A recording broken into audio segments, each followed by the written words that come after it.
Hello, everyone. Today is May 8th. Today's topic is alignment, integrity, and collaboration.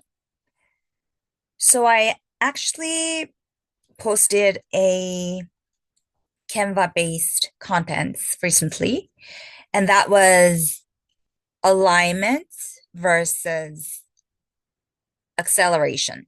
So, obviously, we need to find more emphasis on alignment rather than acceleration because at the end of the day, it's not the speed, but whether you're strongly and deeply aligned with directions and goals and core values.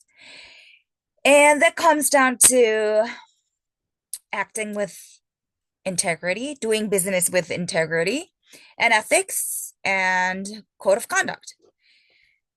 And obviously, a lot of people may praise speed and faster.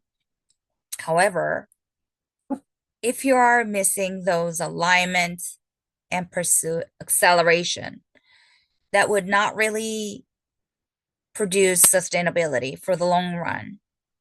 And let's say you needed to wait for God's confirmation, you needed to wait for God's timing. However, if you acted upon and if you accelerated the process because everything faster, everything released faster or ahead of time, whatever the reason is, if you think that was better and really did not stick to God's timing, you're actually not producing any fruitful result. So that was a huge aha moment when I was listening to YouTube channel, and alignment comes first before acceleration. When the world would praise acceleration, obviously, yes, alignment comes first, and that is more important. And without alignment, there is no sustainability. Without alignment, there is no fruitful result. So that is number one. Number two is integrity. Integrity, obviously, you are accountable for any mistakes, any error that you have, and you own it. You fix it, you own it, and you have the ball and gut and bold attitude and behavior to admit that was your mistake. And who cares? People make mistakes and fix it and move on. And obviously, yes, there are blamers, there is false accusation based people, but what else can you do? That's their character. However, you hold accountable and you fix it and you move on. And if you find errors, you fix it for them and move on.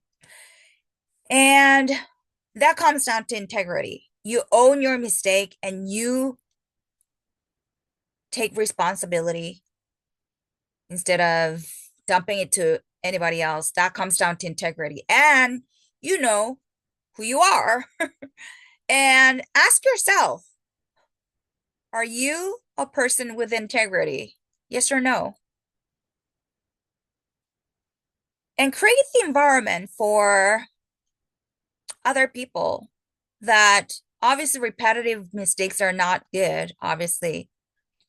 However, create that environment. If you don't ever fail, if you don't ever make any mistakes, how will you learn? How will you learn?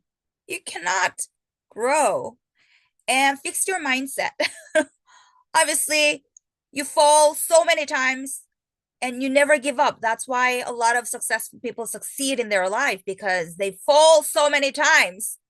And if you're not allowing that mistake, falling so many times, there's no growth. There's no guaranteed success. So we welcome those falling and we welcome those temporary failures. We welcome those hiccups.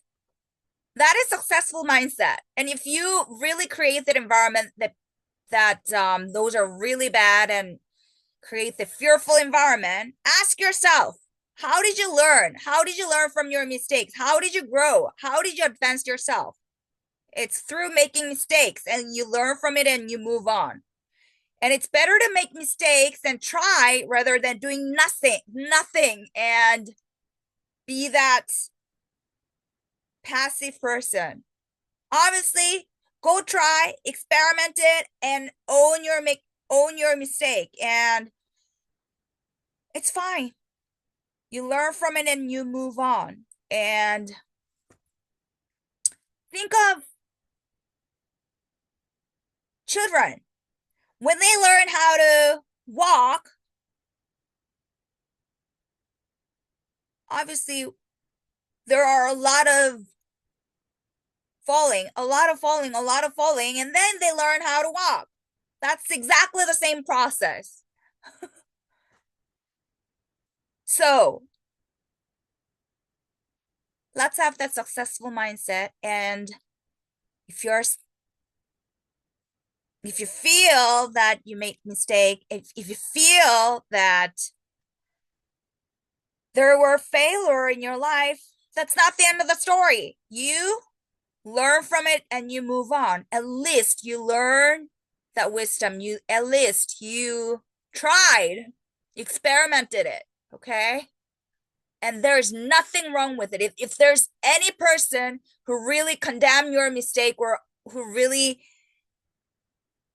discourage you, then ask the question back.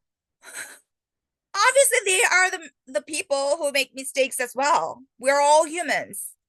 Let's embrace it. Let's not create culture that shames that, okay?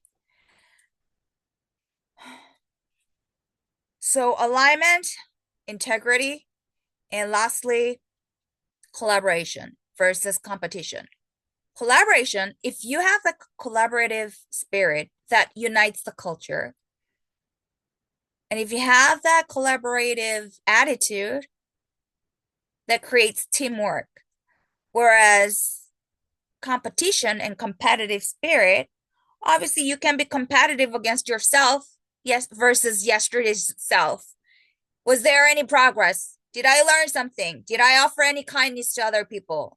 Did I offer help to neighbors? Those are a success factor. Those are the measurement, how you have progressed, yes or no.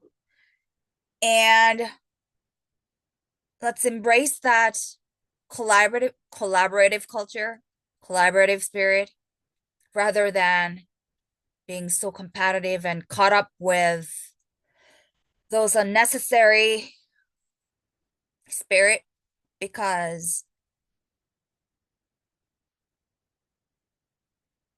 that creates unhealthy environment.